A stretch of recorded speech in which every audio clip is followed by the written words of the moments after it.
मेरी शादी को अभी सिर्फ 2 ही महीने हुए थे और इन 2 महीने में ही इस घर में जो कुछ होता था, मैं सब कुछ देख चुकी थी। और जो कुछ इस घर में मैंने देखा था, मेरे तो होश उड़कर रह गए थे।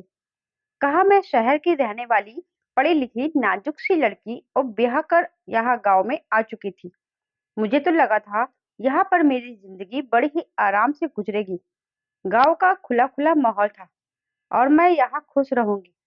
लेकिन यहाँ के रहने वाले लोगों का रहन-सहन, तौर-तरीका बड़ा ही अजीब था।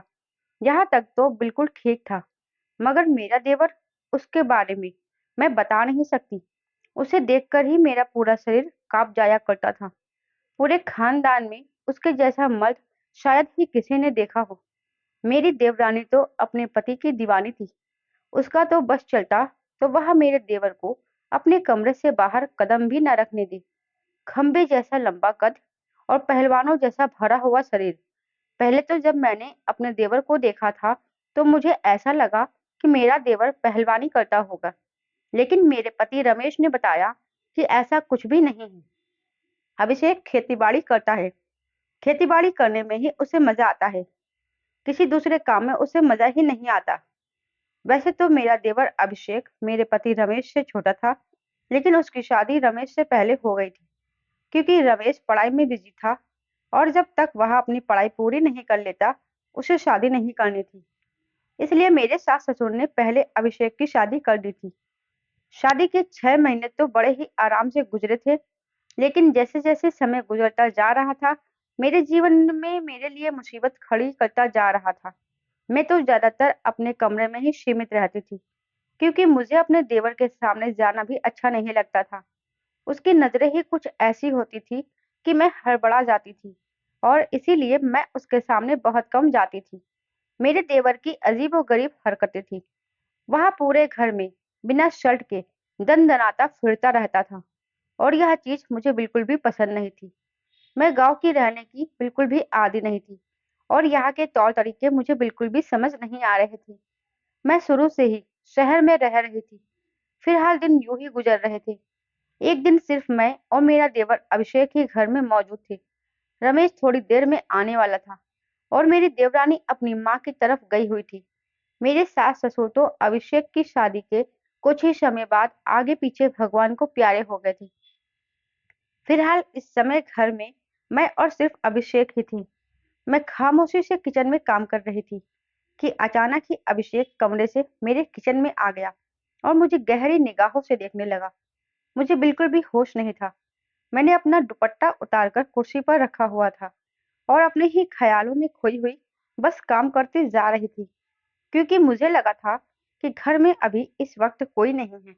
लेकिन अभिषेक घर में ही मौजूद था।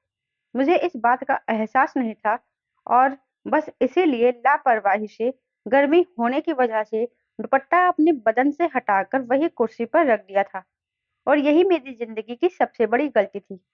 अचानक ही मुझे अपने पीछे कुछ अजीब सा एहसास हुआ था। मैं अचानक ही पलटी और सामने अभिषेक को देखकर हड़बड़ा गई थी। वह अब भी बिना शर्ट के मेरे पीछे खड़ा हुआ था। मेरे हाथ में कांच की प्लेट थी, जो हड़बड़ाने की वजह से जमीन पर गिर गई थी।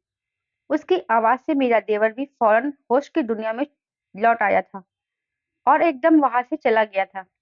मुझे उसका यह चौंकना मजबूर कर चुका था। अभी तक तो मैं उसको देखकर सिर्फ घबराती थी। अब उसका ही अंदाज मुझे और भी ज्यादा डराने लगा था।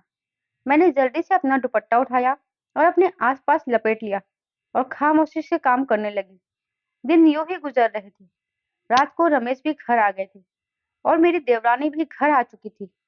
मैं रमेश के साथ खाना खाने के बाद कमरे में आकर सो गई थी। आधी रात को मुझे एहसास हुआ जैसे मुझे कोई देख रहा है। मैं अचानक ही हड़बड़ा कर उठ बैठी और रमेश की तरफ देखा। वह तो गहरी नींद में सो रहा था। मुझे अपना ये वहम महसूस हुआ और मैं वापस करवट बदल कर सो गई। लेकिन अभी भी ऐसा लग रहा था जैसे कि मैं किसी की नजरों के घेरे में हूँ। मैं एकदम उठकर बैठ गई। मुझे नींद नहीं आ रही थी। चारों तरफ नजर घुमाने लगी। अचानक ही मेरी निगाह खिड़की की तरफ पड़ी और जो मंजर मैंने देखा, मेरे होश उड़ गए, क्योंकि वहां खिड़की पर कोई खड़ा हुआ था। बाहर अंधेरा था। मैं साफ तो नहीं देख सकती थी, लेकिन जाहिर सी बात है, जो कोई भी था हमारे घर का ही इंसान था, क्योंकि रात के समय बाहर से कोई नहीं आ सकता था और मुझे पूरा विश्वास था कि खिड़की पर मेरा देवर ही खड़ा हो सकता था। जैसे ही मेरी नजरें उसकी नजरों से मिली थी, तो वो फौरन खिड़की से हटकर घर के अंदर की तरफ चला गया था। मुझे यह सब कुछ बहुत हैरान कर गया था। शादी के बाद बस 1 महीना ही तो बड़े ही आराम से गुजरा था। इससे पहले मैंने अभिषेक की ऐसी वैसी कोई हरकत महसूस नहीं की थी, लेकिन अब तो रात के समय मेरी खिड़की पर आकर वह मेरे कमरे में तक झांकी भी करने लगा था। आखिर इन सब के पीछे क्या मकसद था, मैं समझ नहीं पा रही थी। अगर मेरा देवर एक पल को बगैर शादीशुदा होता, तो मैं उसकी नीयत पर शक कर सकती थी, क्योंकि तब मुझे लगता कि हो सकता है मेरे देवर को जवानी तंग करती हो और वह मुझ पर गलत निगाह रखने लगा हो। लेकिन जब उसकी पत्नी उसके पास मौजूद थी, तो फिर वह मेरे ऊपर गलत निगाह क्यों रख रहा था? मुझे कुछ भी समझ नहीं आ रहा था। आखिर उसके पीछे उसका क्या मकसद था? आज की हरकत ने भी मुझे परेशान कर दिया था। मैं इस बारे में रमेश को बताना चाहती थी कि आपका भाई मुझे अच्छी नजरों से नहीं देखता, लेकिन मुझे रमेश के गुस्से से भी डर लगता था। रमेश गुस्से का बहुत तेज था। पता नहीं वह मेरी बात का विश्वास करता भी कि नहीं, क्योंकि उसे अपने भाई से बहुत मोहब्बत थी और मेरे पास कोई सबूत भी नहीं था कि खिड़की पर अभिषेक ही खड़ा था या फिर कोई और खड़ा था। इसलिए मैं चुप हो गई और रमेश को कुछ नहीं बताया। मेरे दिमाग में यही बात आई कि कहीं रमेश को बुरा न लग जाए, और मेरी माँ ने भी मुझे समझा दिया था कि ससुराल में सबसे बनाकर रखना, खासकर अपने पति रमेश के दिल में अपनी इज्जत और सम्मान बनाए रखना। किसी से बेकार की बहस मत करना। पहले ही तुम्हारे ससुराल के खानदान वाले कह रहे थे कि लड़की शहर की है, पता नहीं वह घर बसा पाएगी या नहीं। मेरी माँ की बात मेरे दिमाग में गूंज रही थी, इसलिए मैं अभी खामोश हो गई थी। और यह सच भी था। मैं शहर से थी और गांव में एडजस्ट होने में मुझे बहुत दिक्कत हो रही थी, लेकिन रमेश से शादी करना मेरी मजबूरी थी। रमेश शहर में रहकर पढ़ाई करते थे। जिस कॉलेज में रमेश पढ़ाई करता था, उस कॉलेज में मेरे पापा प्रोफेसर थे। रमेश मेरे पापा को बहुत पसंद आ गया था और रमेश का रिश्ता पापा ने मेरे लिए तय कर दिया। वैसे तो देखने में रमेश में कोई बुराई नहीं थी, पढ़ा लिखा था, देखने में भी खूबसूरत स्मार्ट लड़का था। गांव में अच्छी खासी खेती और जमीन जायदाद थी। लेकिन फिर वही बात कि गांव और शहर में जमीन आसमान का अंतर होता है। मैं गांव में नहीं रह सकती, लेकिन मेरे मम्मी पापा ने मेरी एक ना सुनी। कहने लगे, सास ससुर का कोई झंझट नहीं होगा, वरना तुम जैसी तुनक मिजाज लड़की कहाँ सास और ससुर के झंझट में अपना घर बसा पाएगी। तुम्हारे लिए तो छोटा परिवार ही ठीक रहेगा। रमेश अकेला है, उसका एक भाई है, भाई भी शादीशुदा है, तो रमेश के साथ खुश रहोगी। मैंने यहाँ सोचकर सब्र कर लिया कि मुझे सिर्फ रमेश से मतलब होना चाहिए था, और रमेश वैसे भी मुझे दिलो जान से मोहब्बत करता था। मैंने उठकर खिड़की और दरवाजे अच्छे से बंद किया और दोबारा से सो गई। अगली सुबह जब मेरी आंख खुली, तो सब लोग ही जागे हुए थे। मेरी देवरानी की एक बेटी भी थी, जो अभी सिर्फ 4 साल की थी। मेरी देवरानी जल्दी जल्दी उसको स्कूल भेजने के चक्कर में थी। मैं भी किचन में दाखिल हो गई, अपनी और रमेश के लिए नाश्ता बनाने लगी। मेरी देवरानी बहुत ही अच्छी और मिलनसार औरत थी। वह मुझे इधर उधर की बातें करने लगी। मेरे दिल में एकदम ही ख्याल आया, क्यों न रात वाले हादसे के बारे में अपनी देवरानी को बताया जाए। लेकिन फिर मैंने सोचा कि वह मेरे देवर से बहुत मोहब्बत करती है। अगर मेरी यह बात उसको बुरी लग गई, तो हम दोनों के रिश्ते में खराबी आ सकती है और घर का माहौल खराब हो सकता था। और मैं घर का माहौल खराब नहीं करना चाहती थी, इसलिए मैं खामोशी रही और अपने काम में बिजी हो गई। थोड़ी देर बाद रमेश और अभिषेक दोनों जाग चुके थे। हम दोनों ने मिलकर टेबल पर नाश्ता लगाया और सब ने मिलकर नाश्ता किया। अभिषेक और रमेश आमने सामने टेबल पर बैठे हुए थे और मैं उनके बीच वाले हिस्से में बैठी हुई थी, और मेरी देवरानी भी मेरे सामने बैठी हुई थी। डाइनिंग टेबल चौकोर था। अचानक ही बात करते करते मेरे देवर ने मेरे कमर पर हाथ रख दिया। देवर का मेरे कमर पर हाथ रखना था कि मुझे एक करंट सा लगा था। मैं फौरन से दूर हुई थी और अपनी कुर्सी रमेश की तरफ खींचकर बैठ गई। रमेश ने भी यह बात नोट की थी। लेकिन मुझे आंखों ही आंखों में चुप रहने का इशारा कर दिया था। मेरी नजर अचानक ही मेरी देवरानी की तरफ गई। मेरी देवरानी ने यह मंजर देख लिया था। हम लोग एकदम से चुप हो गए थे। थोड़ी देर तक हम खामोशी से नाश्ता करते रहे। अब मैं अपने आप को बिल्कुल भी सुरक्षित महसूस नहीं कर रही थी, क्योंकि एक औरत गैर मर्द की नजरों को अपनी तरफ उठते हुए महसूस कर लेती है। इन नजरों का क्या मतलब है?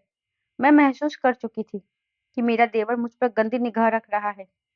समय गुजरता जा रहा था और मेरे देवर की बदतमीजियां बढ़ती चली जा रही थी। यह सब कुछ मुझे परेशान कर रहा था। मैं बस अपने पति और अपने देवरानी से इसलिए इस बारे में बात नहीं कर पा रही थी। अगर मैं उन दोनों से कुछ बात करूंगी तो वह समझेंगे कि मैं झूठ मूठ का इल्जाम लगा रही हूँ। और वैसे भी यह गांव के लोग थे, मेरी बात का उल्टा मतलब ले जाते। मैं घर का माहौल खराब नहीं करना चाहती थी, इसी वजह से मैं खामोश हो रही। रमेश गांव से थोड़ी ही दूर पर शहर वाले ऑफिस में जॉब करता था। एक रात अचानक ही रमेश का फोन मेरे पास आया और कहने लगा, राशि, फैक्ट्री में बहुत ज्यादा काम है, इस वजह से आज मैं घर नहीं आ पाऊंगा। यह बात सुनकर एक पल के लिए मैं सहम गई। मैंने कहा, प्लीज घर वापस आ जाइए, किसी भी तरह छुट्टी ले लीजिए और घर वापस आ जाइए। मुझे तुम्हारे बिना बिल्कुल भी अच्छा नहीं लगेगा। ना जाने क्यों मुझे अंदर से ऐसा महसूस हो रहा था कि जैसे कुछ भी ठीक नहीं है। मैं अपने आप को बिल्कुल भी सुरक्षित महसूस नहीं कर रही थी, जबकि मेरी देवरानी भी घर पर ही मौजूद थी। यह सुनकर रमेश मुझे समझाने लगा, इतना क्यों डर रही हो? घर पर सब लोग मौजूद तो है ना, तुम्हें घबराने की जरूरत नहीं है। खाना वगैरह खाकर आराम से सो जाना। मेरे लिए घर आना मुश्किल है। रमेश ने साफ शब्दों में मुझे बोल दिया था कि आज मैं किसी भी तौर पर घर नहीं आ पाऊंगा। यह बात सुनकर मैं बिल्कुल खामोश हो गई थी। अब खाने पर जब यह बात चली तो मैंने अपनी देवरानी को बता दिया कि आज रमेश घर नहीं आएंगे। ये सुनकर मेरे देवर के चेहरे पर एक चमक सी आ गई थी और मेरी आंखों से यह चमक छुप नहीं पाई थी। लेकिन मैं कुछ बोली नहीं थी और खामोशी से खाना खाकर अपने कमरे में चली गई थी। यह शादी के बाद पहली रात थी जब मैं अपने पति के बगैर गुजार रही थी, और आज ही मैं अपने आप को बिल्कुल भी सुरक्षित नहीं लग रही थी। मैंने दरवाजे की खिड़की अच्छे से बंद कर दी थी। पहले की बात और थी, लेकिन जब से मेरे देवर की निगाहें मुझ पर बदली, तब से ही मैं खुद को असुरक्षित महसूस करने लगी थी। यही सब सोचते सोचते रात के ना जाने किस समय मेरी आंख लगी थी। लेकिन रात को ना जाने कौन सा पहर था कि मुझे ऐसा महसूस हुआ जैसे मेरे बेड पर कोई लेटा हुआ है। मैंने सोचा शायद रमेश वापस आ चुके हैं। मैं जल्दी से अपनी बाहों के घेरे में उसे भरकर उसके सीने पर अपना सर रख चुकी थी। लेकिन आज मुझे रमेश के सीने पर सर रखते हुए अजीब सा महसूस हो रहा था। मुझे महसूस हुआ कि ये सीना रमेश का नहीं है। मुझे किसी अनहोनी का एहसास हुआ। मैंने झटके से अपनी आंखें खोली और जैसे ही सामने लेटे हुए आदमी को देखा तो मेरे होश उड़ गए और मैं फौरन एक झटके से उससे दूर हुई थी, क्योंकि वह आदमी मेरा पति नहीं बल्कि मेरा देवर अभिषेक था। उसके चेहरे पर अजीब से एहसास थे। ये देखकर मैं एकदम से डर गई थी। उसके हाथों में एक खूबसूरत सी नाइटी थी। यह सब कुछ देखकर मैं और भी ज्यादा डर गई थी। मैं रात को खिड़की दरवाजे अच्छे से बंद करके सोई थी, लेकिन पता नहीं अभिषेक मेरे कमरे में कैसे आ गया था। मैंने कहा, तुम मेरे कमरे में क्या कर रहे हो? अभी के अभी मेरे कमरे से बाहर जाओ, नहीं तो मैं शोर मचा दूंगी। कहने लगा, भाभी, आप इतना ज्यादा क्यों डर रही हैं? आप शायद सोते हुए डर गई थी। आपकी चीख सुनकर ही मैं आपके कमरे में आया था। मेरे पास इस गेट की चाबी थी। मैंने दरवाजे को बाहर से खोला और मैं अंदर आ गया। शायद आप सोते हुए बहुत तेजी से डर गई थी और चीख रही थी, लेकिन मुझे उसके यह सब बहाने लग रहे थे। लेकिन एक बात तो सच्ची थी कि जरूर इसके पास इस गेट की डुप्लीकेट चाबी थी, जिसे दरवाजे को खोलकर वह मेरे कमरे में आ गया था। मैंने गुस्से से कहा कि अभी के अभी मेरे कमरे से निकलो। मैं डर गई थी। मेरी चीखों की आवाज तुम्हें आई थी तो तुम अपनी पत्नी को मेरे कमरे में भेज देते। तुम्हें मेरे कमरे में आने की क्या जरूरत थी? लेकिन अब अभिषेक मेरे करीब होने लगा था। कहने लगा, भाभी, तुम मुझसे इतना डर क्यों रही हो? मैं तुम्हारा देवर हूँ, और देवर भी तो पति के जैसा ही होता है। क्या तुमने देवर भाभी के किस्से नहीं सुने? मुझसे दूर क्यों हो रही हो? मेरे करीब आओ। उसकी यह बातें मुझे और भी डरा रही थी, और उसका अंदाज बहुत अजीब था। मैं डर के मारे कांपने लगी। मैं शोर मचाना चाहती थी, लेकिन ऐसा लग रहा था जैसे मेरे गले में आवाज ही ना हो। मेरी आवाज बंद हो चुकी थी, और मैं एकटक अपने देवर को देख रही थी। अभिषेक कहने लगा, भाभी, आज तो आप बहुत ज्यादा खूबसूरत लग रही हो। आज रमेश भैया घर पर नहीं है। इस रात को हम यादगार बना लें। मैंने अपनी पत्नी को नींद की गोलियां दे दी हैं। वह सो चुकी है। हम दोनों आराम से अपनी रात को रंगीन कर सकते हैं। मुझे जो अपनी पत्नी से न मिला, आज आप मुझे वो सब दे दो। मुझे अपने देवरानी का सहारा था कि मेरे चीखने और शोर मचाने पर मेरी देवरानी मेरी मदद के लिए आ जाएगी। उसकी नींद का सुनकर तो मैं और भी ज्यादा डर गई थी। मेरा देवर तो उसे नींद की गोलियां देकर सुला चुका था, और यह सुनकर मेरा दिल बैठता जा रहा था। अभिषेक कहने लगा, भाभी, मैं आपके लिए शहर से यह नाइटी लेकर आया था। लो, इसे पहनकर मुझे दिखाओ कि तुम कैसी लग रही हो। अरे भाभी, आप इतना क्यों शर्मा रही हैं? शहर की लड़कियां तो बड़ी बोल्ड होती हैं, और वहां तो खुशी खुशी ऐसे कपड़े पहन लेती हैं। मैं आपको एक नाइटी में देखने के लिए बेताब हूँ। यह लाल रंग की नाइटी लाया हूँ, क्योंकि तुम्हारे सफेद बदन पर यह लाल रंग बहुत ज्यादा खिलेगा। ये बात सुनकर मेरे हाथ पैर बुरी तरह कांपने शुरू हो रहे थे। उसकी गंदी नजर मेरे शरीर के आर पार हो रही थी। मैंने खुद में हिम्मत जमा की, और अभिषेक मेरा हाथ पकड़े खड़ा था और धीरे धीरे मेरे हाथ को सहला रहा था। मैंने फौरन अपने हाथ को उसके हाथों से छुड़ाया था, और उसे दो धक्का दिया था, और डर से मैं थर-थर काँपने लगी। मेरा पूरा शरीर पसीने से भीग चुका था। मुझे समझ नहीं आ रहा था कि मैं क्या करूँ? मेरा चीखना-चिल्लाना भी बेकार था, क्योंकि मेरी चीख-पुकार सुनने वाला इस घर में कोई भी नहीं था। क्योंकि मेरी देवरानी भी नींद की गोलियों के असर से सो चुकी थी, बिल्कुल भी होश में नहीं थी। यह सब सोचकर मेरे रोंगटे खड़े होना शुरू हो गए थे। मैं वहां से भागने लगी तो अचानक ही मेरे देवर ने मुझे दबोच लिया और बेड पर फेंक दिया, और फिर उसने मेरी शादी मेरे माँ-बाप की पसंद से हुई थी। मैं शादी से बिल्कुल भी खुश नहीं थी, क्योंकि मैं गाँव में शादी ही नहीं करना चाहती थी। मैंने अपने माँ-बाप को अच्छी तरह समझा दिया कि मैं शहर में रह रही हूँ, और मैं शहर के लड़के से ही शादी करूंगी। लेकिन मेरे माँ-बाप ने मेरी एक न सुनी थी, और मेरे मना करने के बावजूद रमेश से मेरी शादी धूमधाम से कर दी थी। पहले-पहले तो मैंने भी बहुत जोर दिया था कि मेरी ये शादी ना हो, लेकिन जब मैंने अपने माँ-बाप की खुशी इस रिश्ते में देखी, तो अच्छी बेटियों की तरह मैंने खामोशी से सर झुका लिया था। शादी हो जाने के बाद सबसे पहले मैंने अपनी देवरानी से मिली थी। बहुत ही अच्छी औरत थी। उसका व्यवहार बहुत ही मिलनसार था, और अगले दिन मैं सबसे अच्छी चीज़ वहाँ पर ये देखी थी कि वहाँ का माहौल बहुत ही सुकून भरा था। लेकिन वहाँ के तौर-तरीके मुझे बिल्कुल भी पसंद नहीं आए थे। क्योंकि गांव में छोटी से छोटी बात पर भी बड़ा बवाल मचा दिया जाता था, और औरतों के ऊपर तो बहुत ज्यादा ही सख्ती की जाती थी।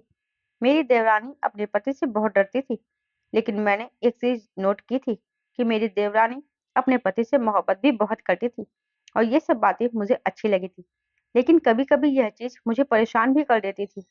शादी के 2 दिन हो चुके थे, लेकिन मैंने अभी तक अपने देवर को नहीं देखा था। उससे मेरा अचानक ही मिलना हुआ था, और उसको देखते ही मेरे अंदर एक अजीब लहर दौड़ गई थी। बहुत ही मजबूत कद काठी का था वो। मैंने भगवान का धन्यवाद किया था कि मेरा पति रमेश ऐसे भरे शरीर का मालिक नहीं था। मैंने एक बात और नोट की थी कि मेरा देवर मुझे देखकर एक पल के लिए चौंक गया था। दिन गुजरते जा रहे थे, और मैं अपने देवर से डरती रहती थी। मेरा देवर सारा दिन बिना कमीज के धोती में पूरे बरामदे में घूमता फिरता रहता था। ये सब चीजें मुझे बिल्कुल भी पसंद नहीं थी। मैंने अपने घर में कभी अपने बाप भाई को बिना शर्ट के घर में घूमते नहीं देखा था। इसलिए मुझे अपने देवर को ऐसे नंगा घूमते देख बड़ा बुरा लगता था। मैं अपने आप को बहुत छुपा कर रखती थी।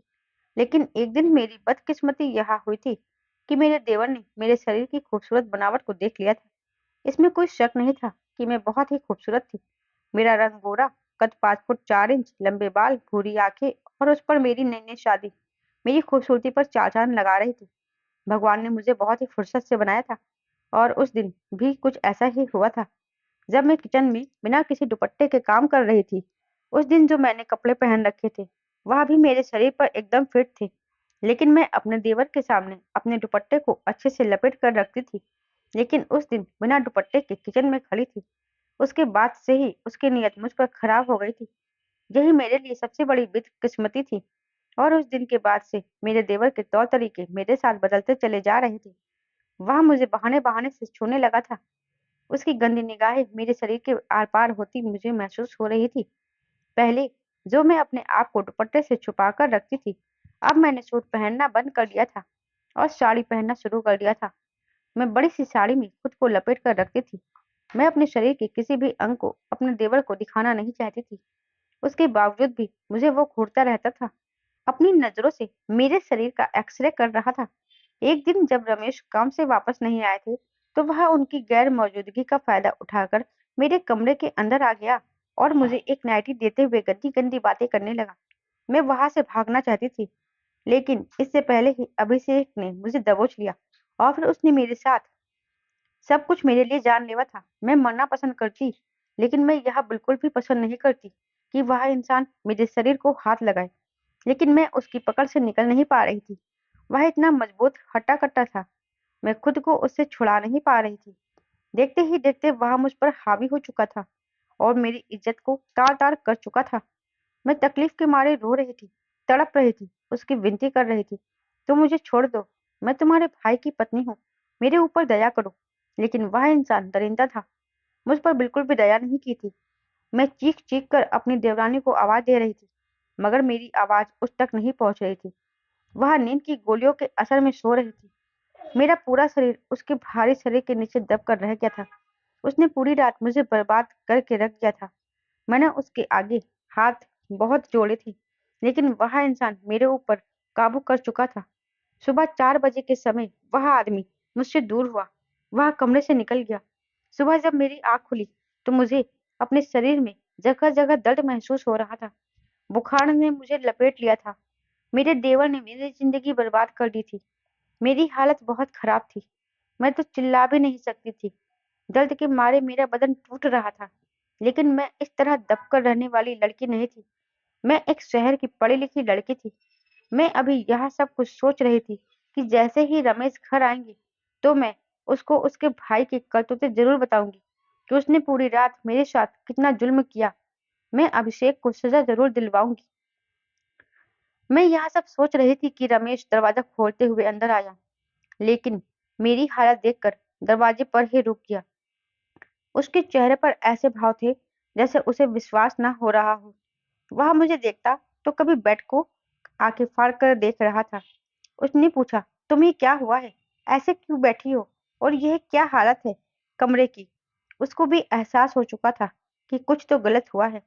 मैंने रोते हुए उसकी तरफ देखा और भीगी आवाज में कहने लगी, यह सब कुछ तुम्हारे भाई ने मेरे साथ किया है, जिसको तुम अपना छोटा भाई मानते थे, जिसमें तुम्हारी जान बसती थी। उसने तुम्हारी पत्नी की इज्जत को तार-तार कर दिया है। मेरा दिल चाह रहा था कि मैं उठूं और उस घटिया आदमी का मुंह तोड़ दूं, जिसने मुझे कहीं का नहीं छोड़ा था।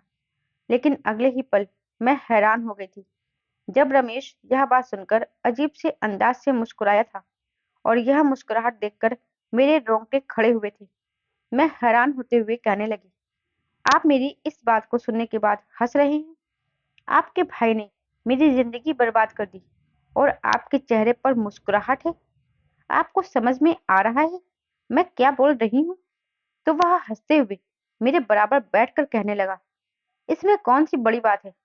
अगर अभिषेक ने तुम्हारे साथ एक रात गुजार ली, मुझे कोई फर्क नहीं पड़ता। मेरे पति का अंदाज बहुत ही नॉर्मल था। ऐसा लगता था जैसे यह उसकी मिली भगत हो। मैं तो हैरान रह गई थी। मेरा दिल चाह रहा था कि मैं अभी के अभी यहाँ से उठकर भाग जाऊं। मैं गुस्से के मारे रमेश का चेहरा देख रही थी। मैंने कहा, यह सब कुछ आपका किया धरा है? तो वह अचानक ही आगे बढ़ा और कहने लगा, हाँ, यह मेरा ही किया धरा है। अच्छा है, तुम्हें इन सब चीजों की जानकारी हो गई और यह आज नहीं, अब तुम्हारे साथ रोज हुआ करेगा, क्योंकि हम दोनों भाई तो हमेशा से एक दूसरे की चीजें शेयर करते आ रहे हैं और अब पत्नियों को भी हम शेयर करेंगे। मैं भी तो अपने भाई की बीवी के साथ सब कुछ करता हूँ, तो अब आवश्यक है वह भी तुम्हारे साथ सब कुछ करेगा। यह बात मैंने सुनी ही थी कि मेरे शरीर में एक ऐसी गुस्से की ज्वाला भड़क उठी थी कि मेरा हाथ उठा और रमेश के गाल पर गहरी छाप छोड़ गया था। वह मुझे हैरान आंखों से देख रहा था। उसे बिल्कुल भी उम्मीद नहीं थी कि मैं उसे थप्पड़ मार दूंगी, बल्कि मेरा तो दिल चाह रहा था कि मैं रमेश का सर फोड़ दूं, उसकी जान ले लूं। मैं गुस्से से तिल मिलाते हुए कहने लगी, आपने मुझे लावारिस समझा हुआ है क्या कि मैं आपके भाई के साथ रात गुजारूंगी? आप जैसे घटिया इंसान के साथ मैं एक मिनट यहाँ नहीं रुकूंगी। यह बोलकर मैं फौरन ही वॉशरूम जाने लगी। इससे पहले मैं वॉशरूम जाती, रमेश मुझे पकड़ चुका था। पूरी रात अभिषेक ने मेरे साथ जुल्म किया था और अब सुबह मैं मुश्किल से संभल पाई थी कि रमेश मेरे ऊपर सवार हो गया था। दोनों भाई जंगली थे। आज मैंने रमेश का जंगली रूप देख लिया था। इससे पहले रमेश मेरे साथ जंगलीपन नहीं करता था, लेकिन आज उसने सारी हदें पार कर दी थी। मैं बेदम हो गई थी। वो मुझे ऐसे ही कमरे में छोड़कर चला गया था। शाम के समय जब मेरी आंख खुली तो मेरे सिरहाने मेरी देवरानी बैठी हुई थी। उसके शर्मिंदा चेहरे को देखकर मैं समझ चुकी थी, इन सारी बातों की जानकारी उसे भी है। मैंने उसकी तरफ देखते हुए पूछा, आप यह सब कुछ कब से बर्दाश्त कर रही हैं? यकीनन रमेश मेरी देवरानी के साथ यह जुल्म करता होगा। जब दोनों भाई एक दूसरे की पत्नियों को भी शेयर करते थे, तो मेरी देवरानी कहाँ बची रह गई होगी। मेरी आंखों से आंसू बर्दाश्त से बाहर थे। वो लगातार बह रहे थे।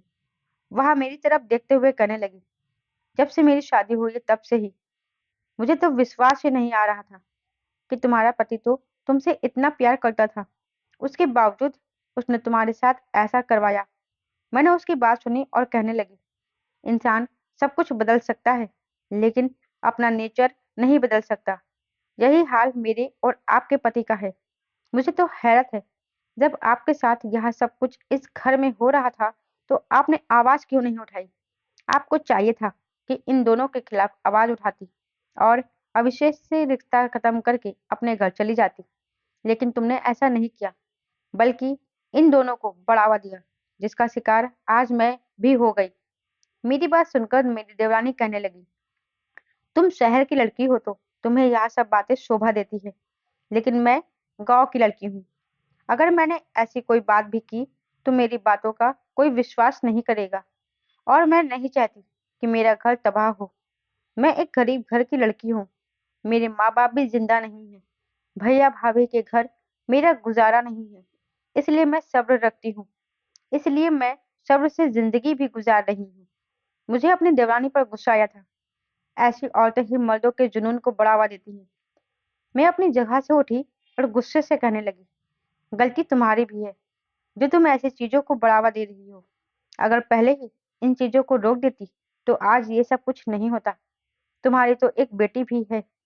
तुमको तो अपनी बेटी के लिए ही सही, लेकिन कुछ तो कदम उठाना चाहिए था। क्यों अपने आप को इन दोनों मर्दों के बीच में बर्बाद कर रही हो? मेरी बात से वह लड़की शर्मिंदा हो गई थी। उसका सर शर्म से झुक गया था। मैं अपनी जगह से उठी और वॉशरूम में फ्रेश होने चली गई। उसके बाद अपना सामान पैक करने लगी।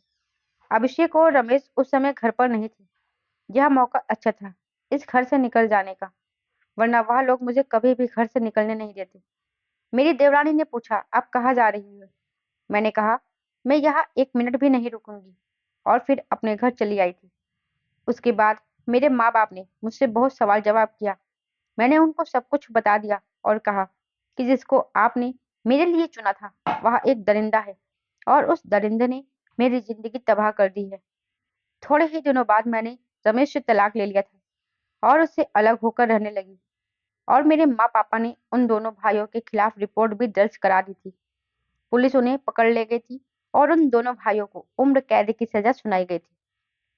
दोस्तों, मैं उसके साथ जिंदगी नहीं गुजार सकती थी जिसको इंसानियत के बारे में कुछ भी पता नहीं। कुछ समय के बाद मुझे मालूम हुआ कि मेरी देवरानी भी अपनी बेटी के साथ उन दोनों जानवरों भाइयों से अलग हो गई थी। उसने भी अपने पति से तलाक ले लिया था। मैंने उस गांव में और भी लोगों को देखा था। वह बहुत ही अच्छे और सुलझे हुए थे, लेकिन ये दोनों भाई ही जंगली टाइप के इंसान थे। कुछ ही समय बाद मेरे माँ बाप ने मेरी दूसरी शादी कर दी। इस बार मेरा रिश्ता शहर के ही एक अच्छे पढ़े-लिखे आदमी से हुआ था और मेरे साथ वह बहुत ही मोहब्बत और इज़्ज़त से पेश आता था। आज मैं अपनी ज़िंदगी में बहुत खुश हूँ, लेकिन आज भी कभी-कभी वो रात मुझे अंदर तक हिलाकर रख देती है। लेकिन मुझे अब अपनी ज़िंदगी से कोई शिकायत नहीं थी। दोस्तों, कहानी अच्छी लगी है तो वीडियो को लाइक और शेयर करें।